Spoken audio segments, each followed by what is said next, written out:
du comité varois du MRAP, le mouvement contre le racisme et pour l'amitié entre les peuples. Après 82 semaines de génocide, alors que les morts s'entassent, les mots commencent à manquer.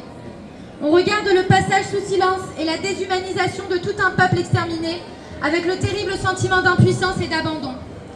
Face aux crimes de guerre répétés, et même si tout est déjà dit, nous ne lâcherons pas. Face au silence et à l'indifférence, nous devons continuer de faire résonner leur voix au travers de nos mobilisations. Donc, nous sommes de nouveau ici pour affirmer notre engagement sans faille en faveur de la paix, de la justice et pour la dignité humaine en Palestine. Le 2 mai, un bateau du convoi civil Gaza Freedom Flotilla, qui tente de briser le blocus israélien de la bande de Gaza pour livrer de l'aide humanitaire, se trouve en eau internationale avec 30 personnes à son bord.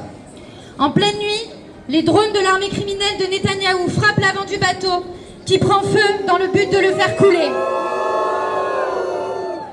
Le message envoyé est clair. Pas de répit pour les Palestiniens.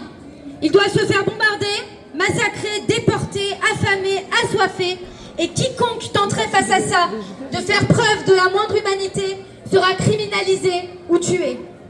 En réponse à ces événements, notre message est clair. Nous exigeons un cessez-le-feu immédiat et permanent, la protection des civils et des travailleurs humanitaires, ainsi que le respect des droits fondamentaux.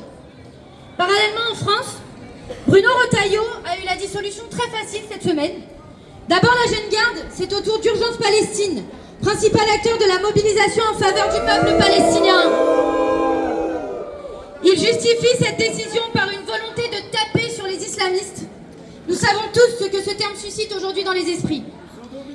Je n'ai aucun point d'accord avec Bruno Retailleau, mais je ne peux qu'être admirative de son talent exceptionnel lorsqu'il s'agit d'être raciste, islamophobe et de faire monter les idéologies de la haine.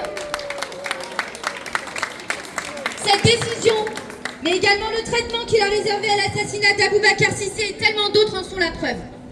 Nous ne pouvons que nous inquiéter du respect des libertés d'expression et d'association, mais également de la criminalisation de notre mouvement de paix qui ne fait que s'accentuer. Pour dominer les corps, il faut dominer les esprits. Et nous savons tous ce que ce terme islamisme signifie. Assimiler notre mouvement au terrorisme, c'est de nouveau nous mettre une cible dans le dos, c'est de nouveau nous faire passer pour les diviseurs de la nation, animés par la haine. Mais moi, ce que je vois quand je suis avec vous, ce sont des humains de toute origine, de toute confession, rassemblés par un lien indestructible, celui de notre humanité. Mes camarades, même si tout est fait pour nous décourager, ne cédons pas. Encore cette semaine, nous avons une preuve supplémentaire du bien fondé de nos mots d'ordre, de nos idées, de nos mobilisations qui n'ont que pour seul objectif la paix.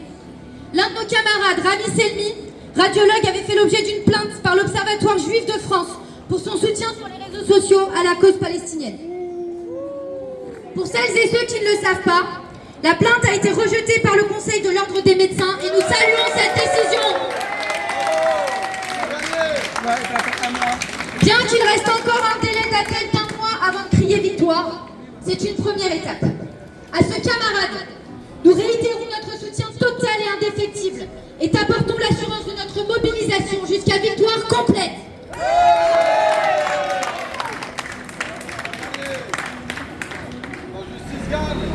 Ô Palestine, on partage ta peine et ta douleur.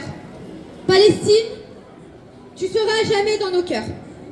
Même si nous n'arrivons pas à les arrêter avant qu'ils ne détruisent tout ce qu'il te reste, ils ne pourront jamais t'effacer, car pour ça, il faudrait nous effacer tous. Vous, moi, mais aussi vous qui êtes ici, et celles et ceux qui chaque jour pensent à toi. Nous sommes des milliards à travers le monde, malgré ce qu'ils essayent de faire croire. Et nous continuerons à jamais de partager ton combat, de faire vivre ta culture, de partager ton histoire, jusqu'au jour de ta victoire. C'est notre devoir. Il en va de notre humanité. Palestine, tu vivras. Et un jour, j'en suis sûre, tu vaincras. Merci.